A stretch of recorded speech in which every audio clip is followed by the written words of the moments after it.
Shalom Bapak Ibu Saudara-saudaraku yang dikasihi Yesus Kristus, selamat pagi. Kita masih bertemu kembali dalam sapaan firman Tuhan buat kita hari ini.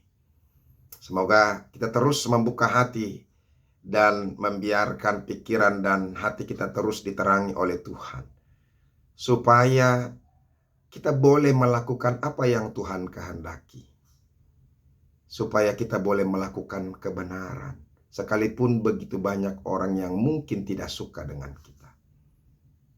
Tapi kebenaran adalah menjadi kebenaran, dan kita wajib menyatakan kebenaran itu sendiri. Amin. Bapak Ibu Saudara-saudara, firman Tuhan yang menjadi renungan buat kita hari ini yaitu yang diambil dari Yeremia pasal yang ke-23 ayat yang ke-24. Tetapi sebelumnya marilah terlebih dulu kita berdoa.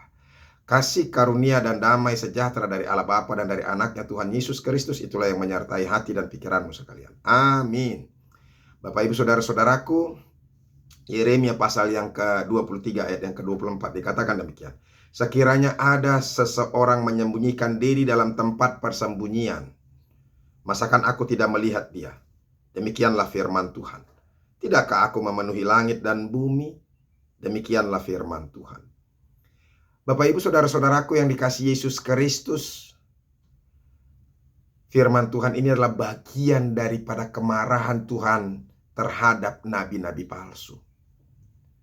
Nabi-nabi yang melakukan pekerjaannya bukan sesuai dengan apa yang Tuhan katakan, tetapi hanya sesuai dengan keinginan dagingnya, sesuai dengan harapan dan cita-citanya, bukan dari maksud Tuhan.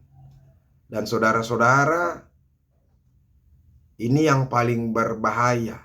Celakalah nabi-nabi yang selalu mengatakan bernubuat bukan atas firman Tuhan. Bahkan mereka meneguhkan orang-orang yang jahat. Nah, sekarang lihat, mari kita lihat. Sudah sering terjadi orang di gereja juga, bahkan di kumpulan-kumpulan para hamba-hamba Tuhan juga. Ini yang paling berbahaya, ya. Sekarang mari kita lihat, hanya untuk keinginan, kepentingan pribadi. Mereka berupaya untuk ngotot-ngototan. Dan ini yang paling berbahaya, karena selalu mengatasnamakan Tuhan. Padahal mereka bukan diutus Tuhan. Coba kita lihat di sini. Ayat 21. Aku tidak mengutus para nabi itu, namun mereka giat. Aku tidak berfirman kepada mereka, namun mereka bernubuat. Bahkan mereka bernubuat hanya melalui mimpi mereka. Hati-hati saudara-saudara. Ada banyak hamba-hamba Tuhan yang suka berkata, aku melihat di sana. Aku atau Tuhan menaruh mimpi di dalam hatiku.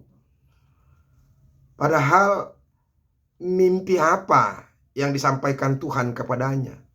Teruskah dia bermimpi sehingga Tuhan memberikan sesuatu kepadanya untuk dinyatakan? Saudara-saudara, ini yang paling berbahaya sekali dari hamba-hamba Tuhan, yang berani menjual firman Tuhan hanya demi untuk keinginan pribadinya, demi kekayaan, demi jabatan, demi kehormatan. Dan Tuhan marah sekali. Dia marah sekali. Bahkan ada yang berkata, coba kita lihat dari ayat yang ayat yang ke-13-14 kalau nggak salah tadi dikatakan. Ya, di ayat yang ke-16-17. Ini. Janganlah dengarkan perkataan para nabi yang bernubuat kepada mereka. Mereka hanya memberi harapan yang sia-sia kepadamu, dan hanya mengungkapkan penglihatan rekaan hatinya sendiri, bukan apa yang datang dari mulut Tuhan. Jadi hanya reka-rekaan mereka, hanya pikiran mereka sendiri. Mereka selalu berkata kepada orang-orang yang menista firman Tuhan, kamu akan selamat. Jadi kata-katanya hanya meneguhkan orang-orang yang jahat, karena mereka pemilik uang.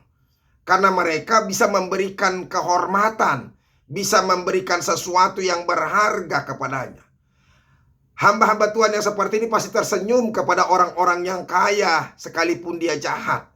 Tetapi dia tidak akan pernah tersenyum kepada teman-temannya pendeta sekalipun kalau dia adalah yang miskin. Ini mengerikan, bahkan di kalangan hamba Tuhan. Orang berlomba-lomba untuk menunjukkan kehebatan melalui perkataan-perkataan. Orang mulai menunjukkan kehebatan melalui apa? Pertemanan-pertemanan. Terjadilah konspirasi-konspirasi untuk apa? Mendapatkan sesuatu. Itu jadi bahayanya saudara-saudara. Malapetaka tidak akan menimpa kamu. Itu yang mereka selalu katakan. Ya, kepada setiap orang yang mengikuti kedegilan hatinya mereka berkata, malapetaka tidak akan menimpa kamu. Coba lihat ini. Artinya mereka sudah tidak pernah lagi berani mengatakan hukum, ya, hukuman Tuhan kepada orang-orang yang jahat. Hanya karena apa? Untuk kepentingan mereka sendiri. Nah, Bapak Ibu Saudara-saudara, ini yang mau disampaikan oleh Tuhan kepada mereka ketika itu. Dan ini juga yang mau disampaikan Tuhan kepada kita. Dia katakan sekiranya ada seseorang menyembunyikan diri dalam tempat persembunyian. Artinya tidak ada seorang pun yang bisa luput dari penglihatan Tuhan dengan hukumannya. Coba, orang mungkin bisa menyembunyikan dirinya dari penglihatan manusia. Orang mungkin bisa menyembunyikan maksudnya, keinginan hatinya yang jahat dari hadapan manusia. Tapi dari hadapan Tuhan tidak akan. Artinya saudara-saudara, apa yang mau dikatakan? Bertobatlah. Sebab di ayat-ayat kemudian maka Tuhan katakan, aku akan melawan mereka. Aku akan melawan mereka. Nah, oleh karena itu Bapak Ibu Saudara-saudara, mungkin orang tidak tahu kejahatan kita, tapi Tuhan tahu. Semoga ini juga memimpin atau membimbing kita untuk ke arah yang benar. Jangan sampai kita memperjualkan segala sesuatu, dukung-mendukung. Kadang-kadang di gereja juga seperti itu. Ada orang yang suka dukung kawannya, ya, yang salah. Yang salah, kalau yang benar harus didukung. Ya. Jadi makanya itu yang dikatakan oleh Salomo itu, ya kan? Lebih baik tamparan dari seseorang, dari kawan yang mengingatkan kita akan kebaikan, kejahatan, daripada apa? Ciuman daripada musuh-musuh kita. Nah, saudara-saudara, hati-hati. Jadi makanya orang yang jahat, nabi-nabi palsu, maka Tuhan akan marah kepada mereka. Katakanlah kebenaran, sekalipun itu menyakitkan. Dan mungkin banyak orang akan melawan kita. Mungkin kita tidak populer, tidak apa-apa. Yang penting kebenaran itu harus dinyatakan. Firman Tuhan memberkati kita. Amin.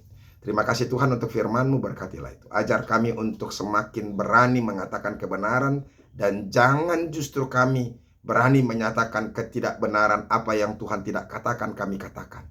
Sebab itu penistaan bagi Tuhan, penghinaan bagi Tuhan. Terima kasih Yesus. Amin. Bapak Ibu Saudara-saudara sudah dengarkan firman Tuhan. Tetap semangat, tetap kuat, teruslah mendengarkan firman Tuhan. Jadilah benar. Tuhan Yesus memberkati. Sampai ketemu besok. Salam.